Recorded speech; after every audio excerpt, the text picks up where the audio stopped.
St. Clair County 911. What's the location? Help, 911. Listen, we're bleeding really bad. Okay. We just got attacked by people. You got attacked by people, correct? Yes, please. What's your name? What's your name? Help, help, help, help. Okay, who attacked you? Ma'am, I need you to talk to me. Ma'am? Hello, 911. This is 911. Tell me exactly what happened. I'm driving down a dark road in southeast Dallas. It's late, and the night feels heavy. Up ahead, I see them. Police lights flashing, red and blue cutting through the black. They're far off, but close enough to make my stomach tighten. Over the radio, there's chatter. It's fuzzy, garbled, like the signal's fighting to break through. Then it stops, dead silence for a beat. That's the night it happened.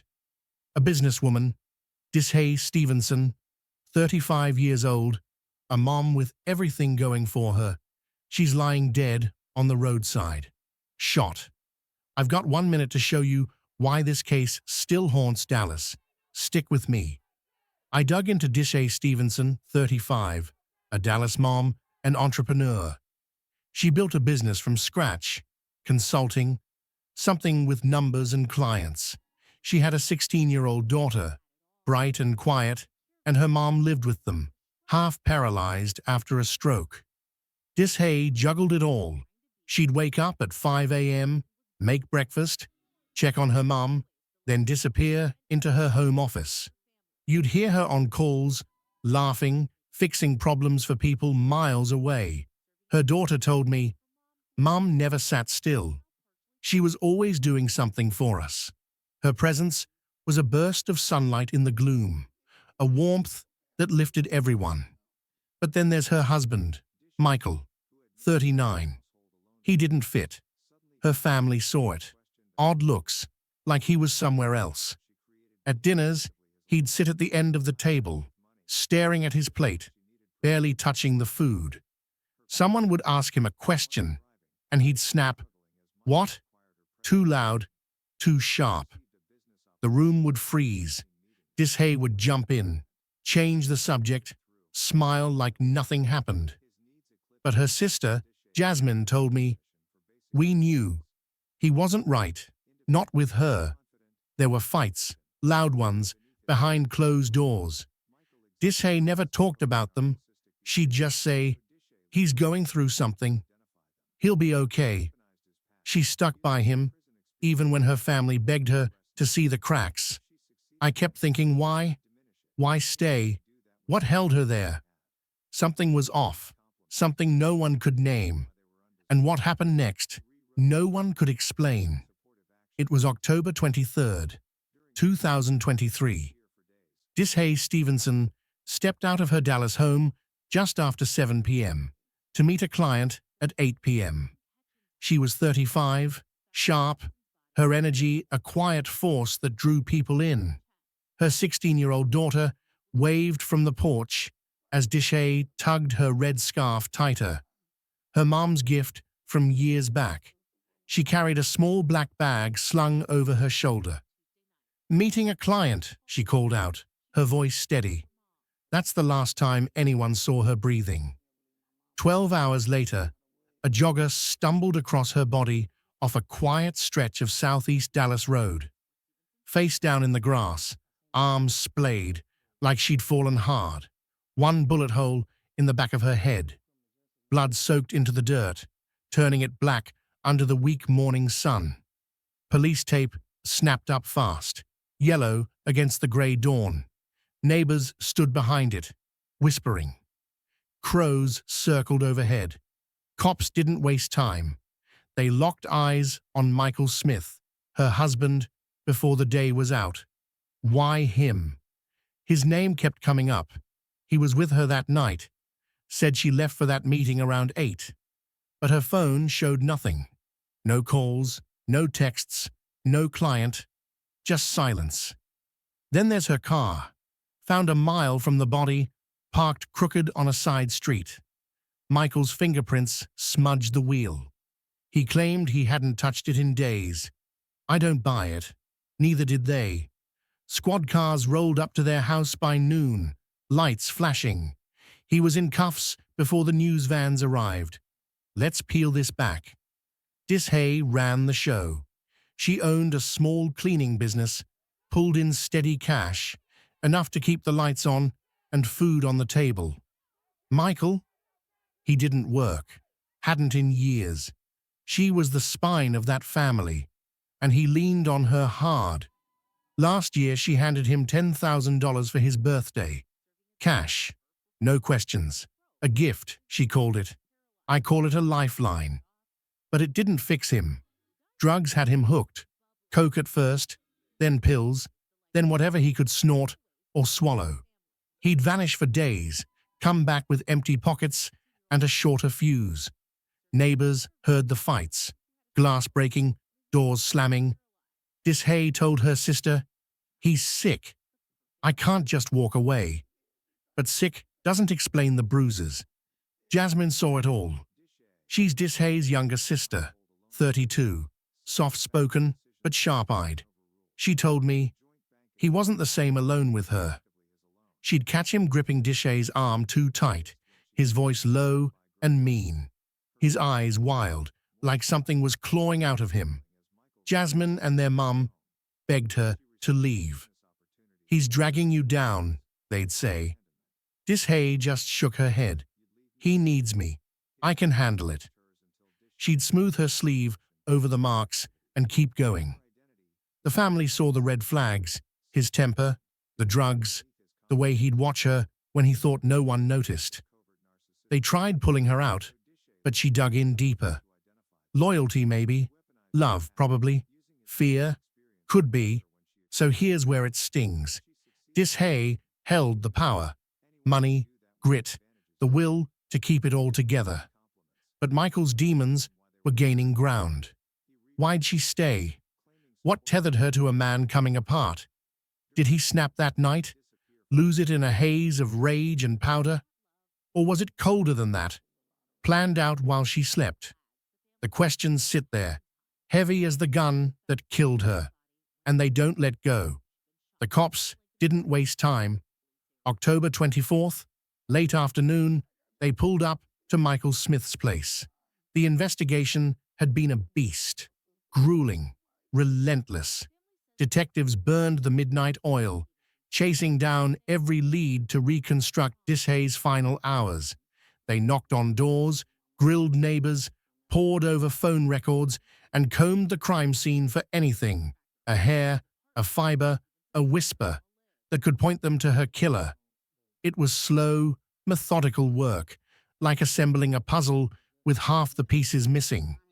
But bit by bit, the picture sharpened, and all arrows pointed to one name: Michael Smith. That day, as the sun sank low, painting the Dallas sky in shades of orange and gray, the call was made.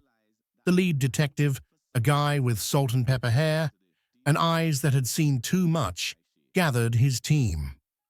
"It's time," he said, voice steady but heavy. They piled into unmarked cars, tires humming against the asphalt, and rolled up to Michael's place. The neighborhood was dead quiet. Kids inside, curtains drawn, the kind of stillness that feels like it's holding its breath. Gravel crunched under their boots as they stepped out, hands hovering near holsters, ready for anything. I can still hear it, the sharp click of handcuffs snapping shut. He didn't swing, didn't bolt, just stood there, face blank, like the fight had drained out of him. They pinned murder on him right then and there, and the evidence hit like a freight train. His fingerprints were all over it, smeared across the grip of the .38 revolver they fished out of a dumpster, 2 blocks from where Dishaye's body lay. Wrapped in a plastic bag, it was a half-assed attempt to ditch the weapon, screaming panic more than planning. But it wasn't just the gun. Mrs. Johnson, the old lady who watched the world from her window, saw him that night. She told the cops he was pacing near Dishaye's car, hands twitchy, muttering to himself like a man unraveling. Her words put him there, shredding his story that he'd been home all night. Then the phone data sealed it. His cell pinged a tower half a mile from the scene, a digital breadcrumb he couldn't erase. When they shoved that in his face, he stumbled over excuses, sweat beading on his forehead. It was garbage, and everyone knew it. And that temper of his, people couldn't shut up about it. Neighbors said the yelling was a constant soundtrack. Shouts echoing through thin walls, glass shattering, doors slamming. One night, months back, he'd smashed his fist clean through the bedroom door. Dishaye patched it up the next day, quiet as ever, like it was just another chore. That was her, always cleaning up his messes. Folks tried to warn her, friends, family, even me once, but she'd brush it off. He's just stressed, she'd say, or he doesn't mean it. But we all saw it. Michael was a volcano, simmering, waiting to blow. It wasn't a matter of if, but when. Cuffing him should have felt like a win, but it didn't. Locking him up didn't stitch anything back together. The next day, Dishaye's daughter, 16, sat on the porch. Her mom's red scarf bunched tight in her fists. That scarf, her grandmother's gift to Dishaye, was all warmth and love once. Now it was a lifeline to a ghost. She didn't wail, didn't scream, just let the tears fall, silent and steady. Watching her was like taking a punch to the gut. Those quiet tears hurt more than any sob. Inside, her grandmother, Dishaye's mum, sat in her wheelchair, half paralyzed from a stroke, years back. She stared at nothing, eyes glassy, lost. "She was our rock," she whispered when I stopped by, her voice so faint I barely caught it. "She held us up, cooked, cleaned, made sure my meds were right." Now what? That question just hung there, unanswered, heavy as the air in that room. Talking to them carved something out of me. I've seen grief before, too many times, but this was raw, like they'd been hollowed out and left to drift. Then there was Jasmine, Dishaye's sister. I met her at the funeral, her eyes swollen red, voice cracked like it had been scraped raw. "We begged her to see it," she said, words tumbling out rough and jagged. "He was poison, pure poison. We told her to leave, to run, anything. She wouldn't budge. Thought she could save him, maybe. He took her anyway." She swiped at her tears, anger flaring now. No one stepped in soon enough. Not the cops, not us. We all let her down. That hit me hard, stuck with me like a splinter. She was right. The system didn't just fail Dishaye when she died. It failed her every day she stayed with him, every time she covered a bruise, every scream that went unanswered. We all saw the signs, and we all looked away. Months later, the trial packed the courtroom. Family, friends, strangers, hungry for justice. The prosecution laid it out cold and clear. Fingerprints, phone pings, Mrs. Johnson's shaky voice on the stand. The defense flailed, said the prints could have been planted, called the neighbor unreliable. It didn't stick. The jury took 3 hours, and came back with guilty. First-degree murder. Life, no parole. Michael's face didn't change as they led him out. But for Dishaye's family, it was a hollow nod. A win on paper, sure, but it didn't bring her back.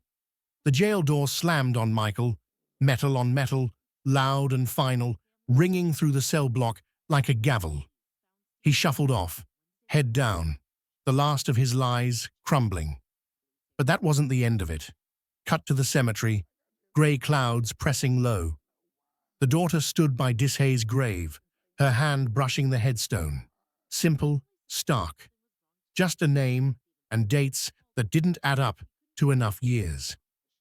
Her fingers lingered, tracing the letters, reaching for something gone. Then Jasmine's voice sliced through, sharp and broken. We begged her.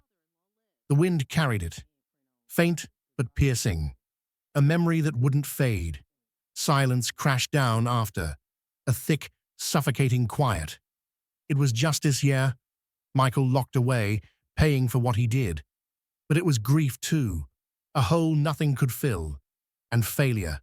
Ours, the system's, everyone's, all tangled up in one breath. Standing there, watching her at that grave, I thought about how many families I'd seen like this. Too many. Domestic violence isn't some rare monster. It's everywhere, lurking behind closed doors. 1 in 4 women, they say. 1 in 4 will face something like what Dishaye did.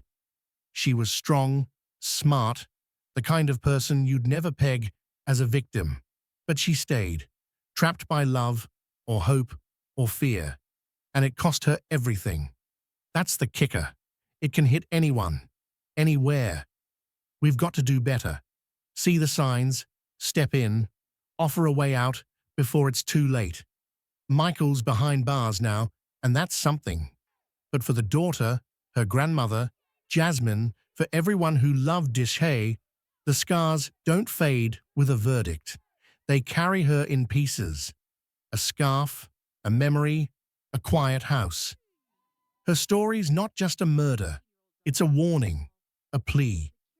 As the sun dipped that October day, shadows stretching long across the headstones, I swore I'd tell it right. Maybe someone out there will hear it, see the red flags, and stop the next one before it's too late. I'm standing outside the Dallas County Jail. Gray walls like a storm cloud that won't budge. It's early morning. The air's sharp, quiet, but not peaceful, just still, like it's holding secrets it'll never spill. Michael's in there. $1 million bond. That's not just a number. It's a chain, a wall, a signal the system's got him. But the case? It ain't done, not by a long shot. Lawyers are circling. Evidence is stacking. The courtroom's waiting.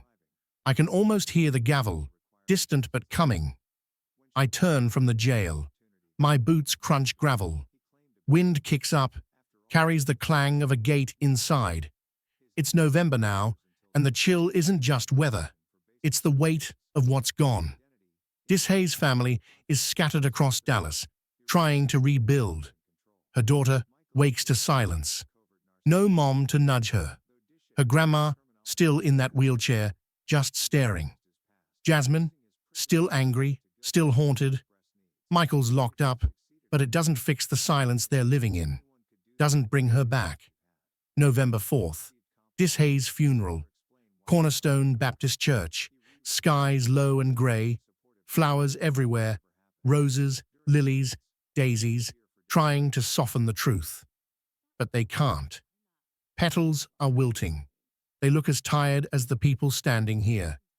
Jasmine's up front, clutching a photo, tears carving lines, holding it together for the kid next to her. Dishaye's daughter, 16, frozen. Her mom's red scarf twisted in her hands. It used to mean warmth. Now it's all she's got. Her grandma sits behind, trembling hands in her lap. Doesn't speak, just watches the casket. The preacher talks about peace, but his voice fades. What you really hear? Leaves rustling, folding chairs creaking, grief breathing through the crowd. It's not big, just family, a few friends, a couple folks from her business. But the grief, it's massive.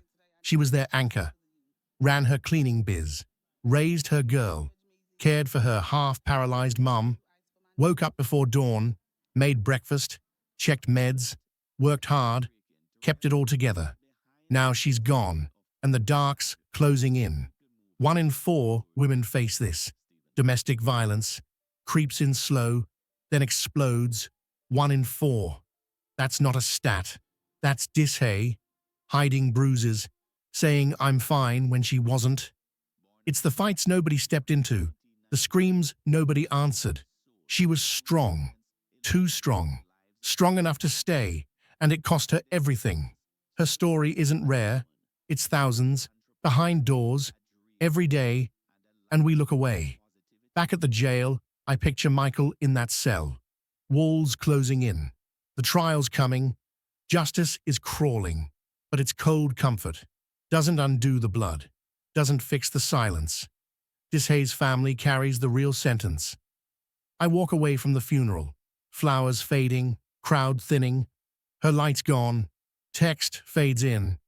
Tell us below. I take a breath. What do you think happened that night? What broke bad enough to end her? Do you see the red flags around you? Drop your thoughts below. Let's talk. Because Dishaye's story isn't just hers, it's a wake-up call. If you saw the signs in Dishaye's story, maybe you'll see them sooner in someone else's. Speak up. Don't wait.